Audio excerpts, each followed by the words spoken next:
नाम का एक राजा रहता था। वीर, पराक्रमी, शक्तिशाली, लेकिन उसके अंदर एक ऐसा घमंड था जिसने उसके दिल को पत्थर बना दिया था। हर सुबह वह अपनी पत्नी रानी को खड़ी करता और उसकी नाक की नथ में से 7 तीर निकालता। हर तीर रानी के दिल को चीर देता और राजा पूछता, बोल रानी, इस धरती पर मेरे जैसा कोई मर्द है?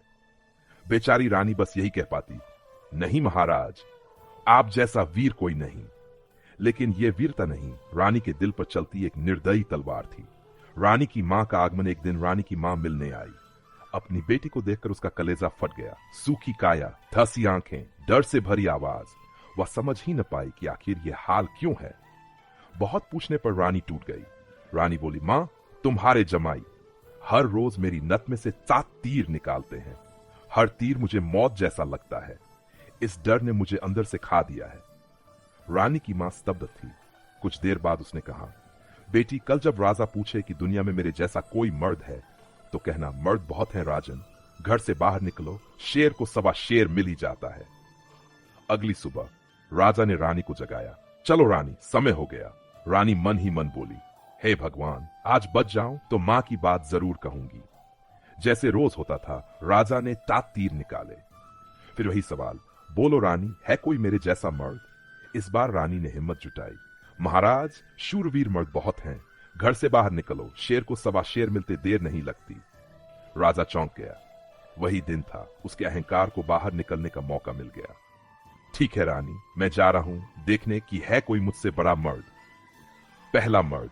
काना आदमी राजा एक कच्चे रास्ते पर जा रहा था कि उसने एक आदमी को आसमान की ओर देखते पाया। राजा ने पूछा, क्या देख रहे हो? उसने कहा, इंद्र के अखाड़े में परियों का नाच।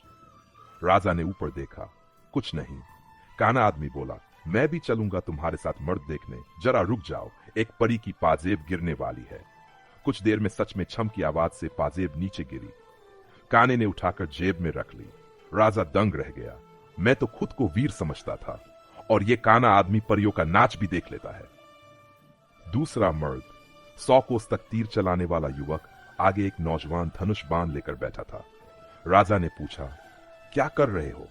अपने दोस्त का इंतजार। मैंने 100 कोस दूर तीर मारा है, वही लेने गया है।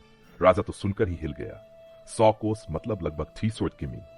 थोड़ी देर में एक लंगड़ा व्यक्ति वह तीर लेकर आ गया। राजा के पैर कांप गए।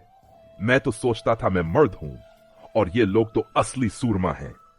तीसरा मर्द। दिव्य गति वाला लंगड़ा। तीनों आगे बढ़े और एक नगर पहुंचे। वहां स्वयंवर चल रहा था। जो व्यक्ति एफीस्ट कुमीजी दूर जाकर 2 घंटे में हंसता पान बोल सुपारी लाएगा, उसी से राजकुमारी विवाह करेगी। चारों ने तय किया, इसे केवल लंगड़ा आदमी कर सकता है।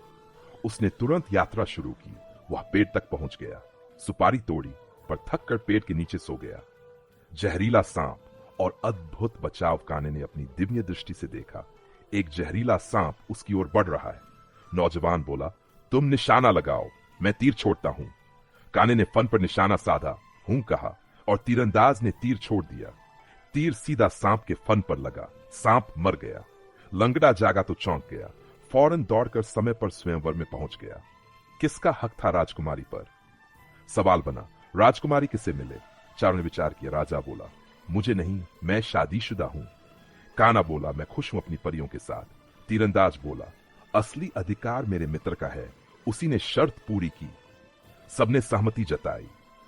राजकुमारी का विवाह लंगड़े व्यक्ति से हुआ। राजा का अहंकार टूट चुका था। वापसी में राजा ने महसूस किया, जिसे मैं रोज रानी पर आजमाता था, वह तो वीरता नहीं थी, क्रूरता थी। अब मैं कभी रानी के साथ अन्याय नहीं करूंगा। और वह बदला हुआ राजा बनकर अपने राज्य लौट गया।